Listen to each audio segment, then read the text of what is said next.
Doctor ortho Ayurvedic oil और capsule, अब दर्द भी घुटने टेकेगा। पूर्व कैबिनेट मंत्री हेमसे भड़ाना का निधन, 59 वर्ष की उम्र में ली अंतिम सांस। हेमसे भड़ाना के निधन से शोक।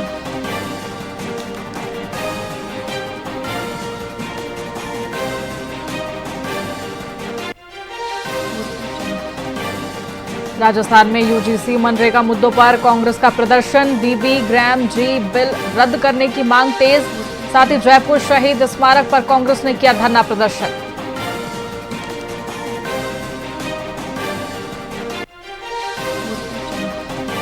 खेजड़ी बचाने के लिए बीकानेर बंद, व्यापारिक समर्थन से सुबह से बाजार बंद, स्कूलों में भी आधे दिन की छुट्टी घोषित।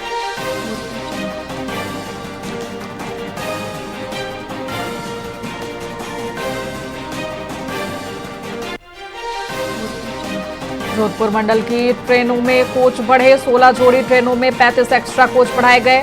बढ़ते यात्री भार को देखते हुए रेलवे ने किया फैसला।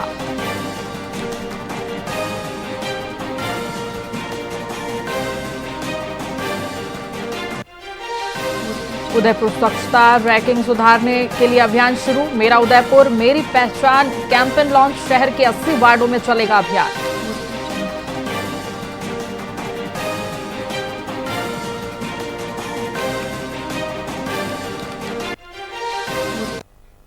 नमस्कार, मैं आपके साथ खुशी गोस्वामी। वीआईपी न्यूज में आप सभी का बहुत बहुत स्वागत है। रुक करेंगे खबरों की ओर। मारवाड़ जंक्शन के राजकीय उच्च प्राथमिक विद्यालय गुड़ा अजबा में स्कूल आई स्कैनिंग अभियान के तहत नेत्र जांच शिविर का आयोजन किया गया। यह शिविर राज्य सरकार और शिक्षा विभाग के निर्देश पर लगाया गया। साथ ही सीएचसी की चिकित्सा टीम नेत्र चिकित्सक मनोहर लाल जोजावर के नेतृत्व में विद्यार्थियों की आंखों की जांच की गई। जांच में 3 विद्यार्थियों की दृष्टि कमजोर पाई गई। इन विद्यार्थियों को सरकार की ओर से निःशुल्क चश्मे उपलब्ध कराए जाएंगे। वहीं कार्यक्रम में विद्यालय स्टाफ और ग्रामीणों ने प्रशासन का आभार भी जताया।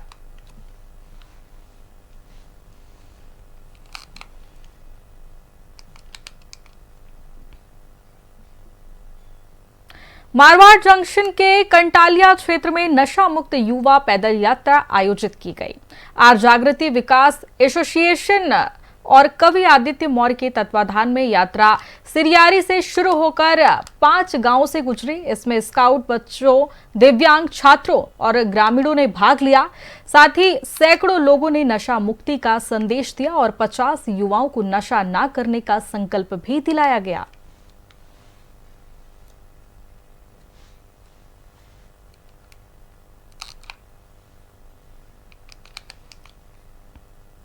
केंद्रीय बजट पेश होते ही बीकानेर में राजनीतिक प्रतिक्रियाएं सामने आई हैं। कांग्रेस नेताओं और किसान संगठनों ने बजट को किसान, महिला और गरीब विरोधी बताया।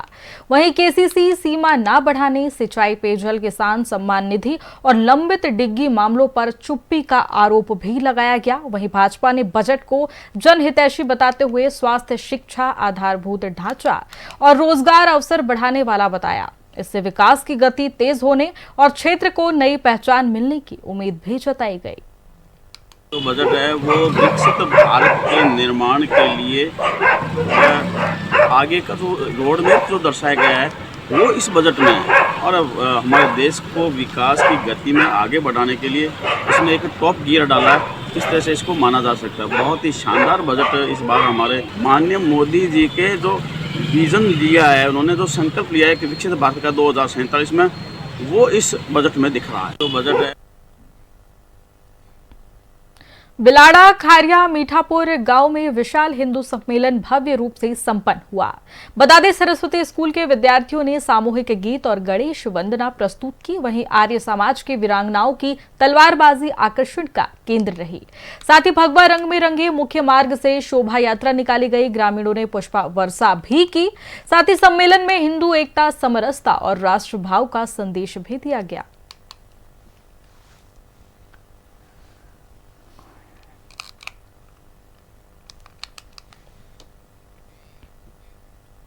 मारवाड़ जंक्शन के आउवा गांव में सरगरा समाज विकास समिति आउवा पट्टा के तत्वाधान में प्रतिभा सम्मान समारोह आयोजित किया गया।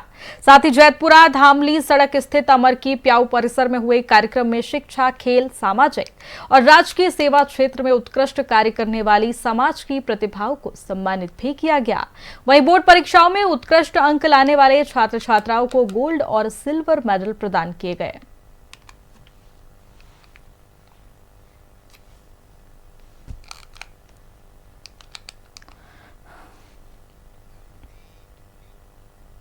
रावतसर में यूजीसी अमेंडमेंट बिल के विरोध में सवर्ण समाज के आह्वान पर भारत बंद का व्यापक असर देखने को मिला।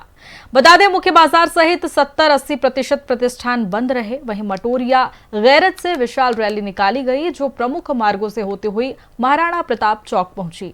वहीं सभा में वक्ताओं ने बिल को शिक्षा विरोधी बताते हुए वापस लेने की मांग भी की।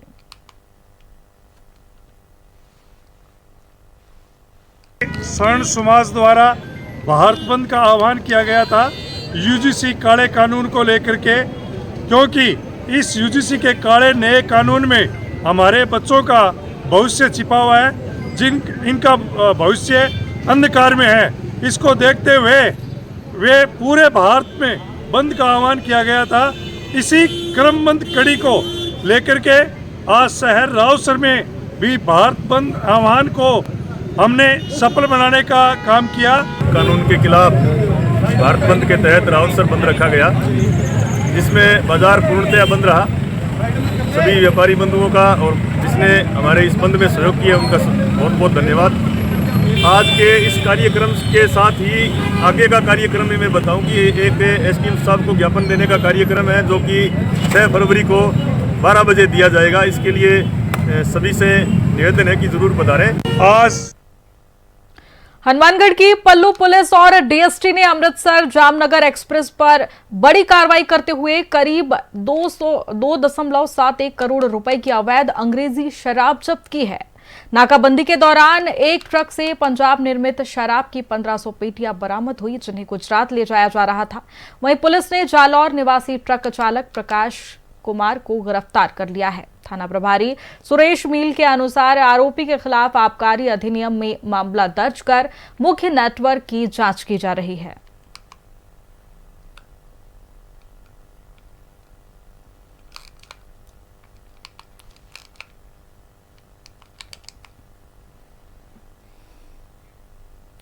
हनुमानगढ़ के गोलूवाला में शुक्रवार को स्थापित शिवलिंग को असामाजिक तत्वों ने खंडित कर चोरी कर लिया। यह घटना स्थापना के महज 24 घंटे के भीतर रविवार तड़के अंजाम दी गई। इस हरकत से ग्रामीणों में भारी आक्रोश है और बालाजी सेवा समिति ने कुछ संदिग्धों को नामजद करते हुए पुलिस में मामला दर्ज कराया है। ग्रामीणों ने इसे बड़ी साजिश बताते हुए चेतावनी दी है कि यदि दोषियों की जल्द गिरफ्तारी नहीं हुई तो वे उग्र आंदोलन करेंगे। फिलहाल पुलिस मामले की जांच कर रही है। आज समस्त ग्रामवासी हंसलिया का बुजुर्ग बंधु और सारा इकट्ठा होया। कल गांव हंसलिया के अंदर शिव चौक के अंदर शिवलिंग स्थापित करे गयो और आज सुबह 5 बजे ओम प्रकाश का परिवार और सारा वहाँ शिवलिंग खंडित करके बिना वठू उखाड़ के घरे ले गया। बिंगा बाबत आज गोलवाला थाने के अंदर एफआई दर्ज करवाई है और प्रशासन से आई मांग है कि भी दोषियों ने कड़ी उन्हें सजा दे और शिवलिंग की माने बरामदी दो। हनुमानगढ़ के पंचायत समिति सभागार में भाजपा कार्यकर्ताओं ने एलईडी स्क्रीन पर केंद्रीय बजट का लाइव प्रसारण सुना। जिला उपाध्यक्ष मधुसूदन राजपुरोहित ने इसे समावेशी और दूरदर्शी बताते हुए विकसित भारत का मजबूत रोड मैप करार दिया। वहीं संगठन प्रभारी जितेंद्र शर्मा और अन्य वक्ताओं ने बजट को निवेश, रोजगार और सबका साथ सबका विकास के संकल्प को सिद्ध करने वाला बताया। वहीं कार्यक्रम में सभापति राजकरण चौधरी और डेयरी चेयरमैन लालचंद मूंड सहित कई वरिष्ठ पदाधिकारी व कार्यकर्ता मौजूद रहे।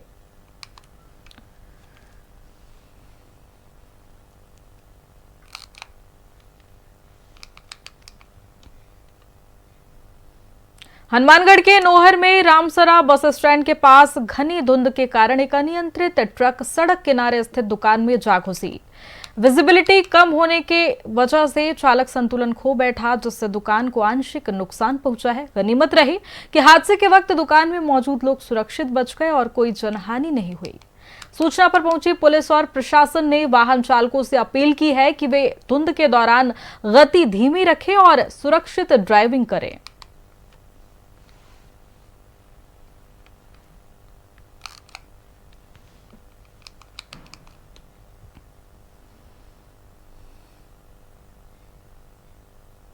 North western railway employees union ने केंद्रीय बजट 2026-27 को पूरी तरह खोखला करार दिया है। यूनियन के जोनल अध्यक्ष मनोज परिहार ने कहा कि बजट में रेलवे के 1.5 लाख रिक्त पदों को भरने और यात्री सुरक्षा के लिए कोई ठोस प्रावधान नहीं किया गया है। परिहार के अनुसार ये बजट युवाओं, किसानों और आम आदमी की उम्मीदों के विपरीत है। वहीं उन्होंने सरकार पर आरोप लगाया कि रोजगार और महंगाई जैसे बुनियादी मुद्दों को नजरअंदाज कर आम जनता की थाली से राहत छीन ली गई है। आज का जो ये बजट पेश किया गया है, जिसके अंदर बजट में हमको काफ़ी उम्मीद थी कि युवाओं को रोजगार के अवसर अधिक से अधिक बजट के अंदर दिए जाएंगे, लेकिन ना तो इस बजट के अंदर कोई युवाओं को रोजगार देने की बात है, न ही अगर हम बात करें रेलवे की, तो रेलवे के अंदर आज भारतीय रेलवे के अंदर भी जो सुरक्षा से जुड़े हुए 1.5 लाख से ज़्यादा पद खाली पड़े हैं, पदों को भरने के बारे में कोई चर्चा नहीं की गई। जब देश के युवाओं को रोजगार ही नहीं मिलेगा तो मैं समझूंगा कि हमारी युवा पीढ़ी जो शिक्षित है वो भ्रमित होने का काम है। तो हमको बजट के अंदर युवाओं की रोजगार की उम्मीद थी। साथ ही साथ आज जो महंगाई जिस कदर आगे बढ़ रही है, महंगाई कंट्रोल के बारे में भी सरकार ने कोई अपनी नीति बजट में स्पष्ट रूप से प्रस्तुत करने का काम नहीं किया। आज का जो ये